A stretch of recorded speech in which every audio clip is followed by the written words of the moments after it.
Well, sometimes you just don't know what you want to use to top off your dish. Everything looks great, the sauce is great, the dish itself is great, but there's just something missing.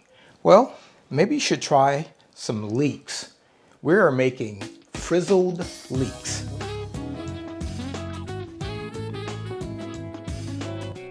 Hey everybody, it's Walter from Artistic Gourmet Adventures. My wife Kim and I own this unique small group tour company where we host groups of 6 to 12 guests for 1-week luxury adventures in beautiful locations throughout Europe and the United States. I have the privilege of being the adventure chef, creating and preparing daily gourmet meals for our guests. We also enjoy creating in-home private dinners for clients and friends when we're back in the States. Many of our guests request our recipes and want to learn cooking tips. So, in this video series from our cozy home kitchen here in the beautiful Loire Valley of France, we will demonstrate a wide variety of recipes, from culinary classics to originals, as well as covering professional kitchen techniques for the home chef. For more information on Artistic Gourmet Adventures, check our website, linked in the description below. Now, let's start cooking!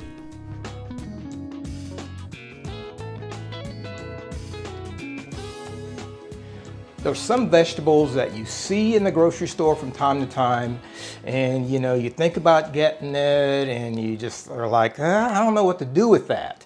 Well, that's the case with the leek. A lot of people just have no idea what to do with it. So that's what we're going to talk about, how to prepare leeks and how to cook them. So leeks are in the allium family, which is what an onion is also. So they're basically in the onion family, and they just have a little bit milder, maybe sweeter taste than onions do. And the part of the leek that you eat is the white part and the pale green. You don't eat the green parts of the leek. We often use this as, if you're making a bouquet garni to flavor soups or something like that, you can use a part of the leek leaf to wrap your bay leaf, your thyme, your parsley in, wrap a string around that. If you have a cheesecloth, you can use it like that. But that's basically what those leaves are for. So to prepare leeks push up from the ground. So they tend to be very dirty sometimes. So to prepare leeks, you want to, of course, get rid of the root end, just like that. And in our case today, what we're making is frizzled leeks. So we could make leek rings. As a matter of fact, we'll do half and half. We'll make half of these into leek rings, and we'll make half of them into frizzled leeks. And I know this is dirty here. I'm not worried about that because we have to rinse this entire thing. So the first thing we're going to do is just cut some rings. And these are about, I don't know, maybe an eighth of an inch thick, these leek rings. So that's what we'll do. I'm just using the knuckle of my forefinger to guide my knife. And as you notice, my fingernail is way back here, so there's no danger. I could even be watching you and doing this, so there's no danger of me cutting myself. So that's one. We'll go ahead and put that in a bowl. And anytime you're using leeks, you want to make sure that they are very, very well rinsed. In our case, we're going to be making frizzled leeks, which is basically a fried leek, which requires our leeks to be extremely dry. So we're going to rinse these, and then we're going to make sure they're very well drained and dried. So, if you want to make leek rings, you can do that. They just push out just like that, kind of like onion rings. And if we want to do something like a frizzled leek, what we'll do is we'll make two different cuts like that. And then we'll do a lengthwise cut. And if you keep them intact, it makes them easier to cut this way. So we're just going to do kind of julienne strips, just like that. And this will help us to frizzle those. So that's what that is. Same thing with this one. And we could make them even thinner if we want, just making sure that our fingers are well back from the blade of the knife. And just come down making long cuts. Just like that. So when you buy leeks in the store, the one thing you want to make sure is that the leeks are not too big. Sometimes, especially closer to the end of the season, the leeks get to be very, very thick. And the one thing you want to guard against is getting leeks that are anything probably wider in diameter than about 1.5 inches. You don't want to go any wider than that. This is kind of the beginning of the season, so we've got some nice young leeks, and they should be sweeter and milder than the ones that you get later in the season.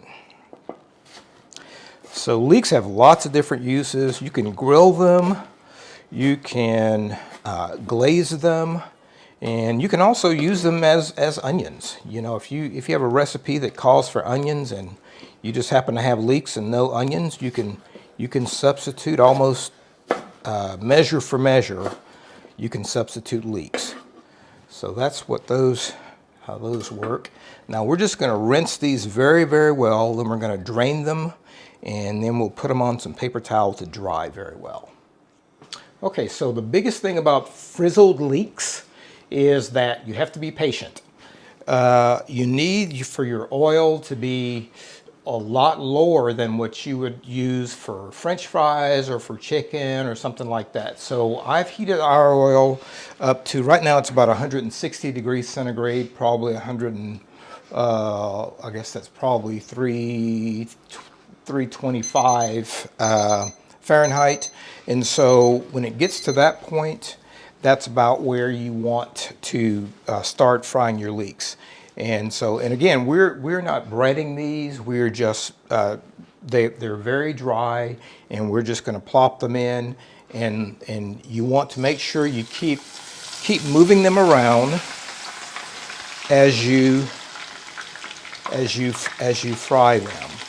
So we just keep moving them around, keep stirring, and just be patient. They take about 3 or 4 minutes. And the other thing that you want to make sure you don't do is crowd the pot. So we've got, we're using a vegetable oil. You could use peanut oil, you could use grapeseed oil, what have you. But we just want these to fry to a golden brown or a golden color. And when you first remove them from the oil, they won't be crisp yet, but as they sit and cool, they will tend to crisp up.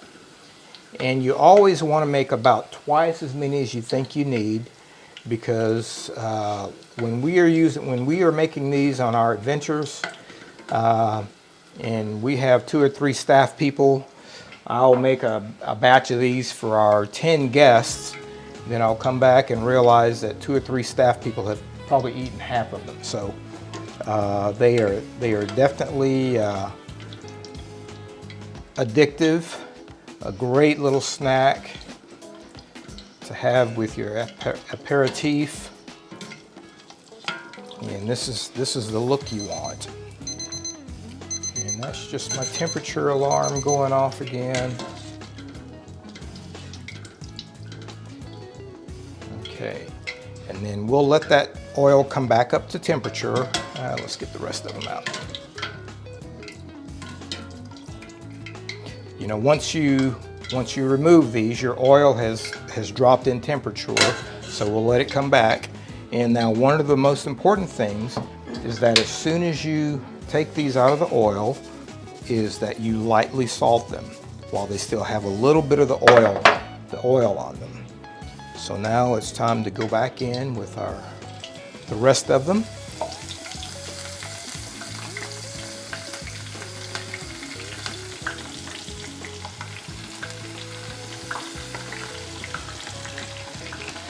Let's see what our oil temperature is.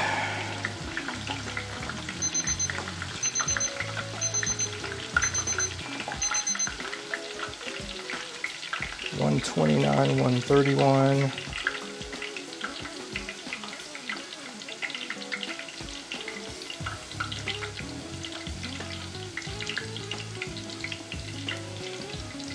Yes, our oil, which was set for 150, had gone down quite a bit. It's now back up to 130, and I'm trying not to let the bottom of my thermometer hit the bottom of the pan.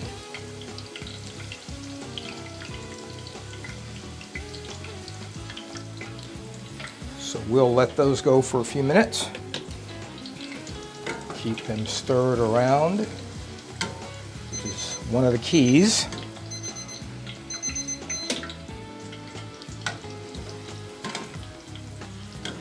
All right, so as you can see, we're doing this in 3 batches. So we'll just finish these 2 batches, and that'll be it for our Frizzled Leeks. If you enjoyed this video and you'd like to see more, give us a thumbs up below and hit that subscribe button. It's free. And ring the bell if you want to be notified as soon as we release a new video. Also, let us know in the comments if you have any special recipe requests. We really appreciate you tuning in. See you next time.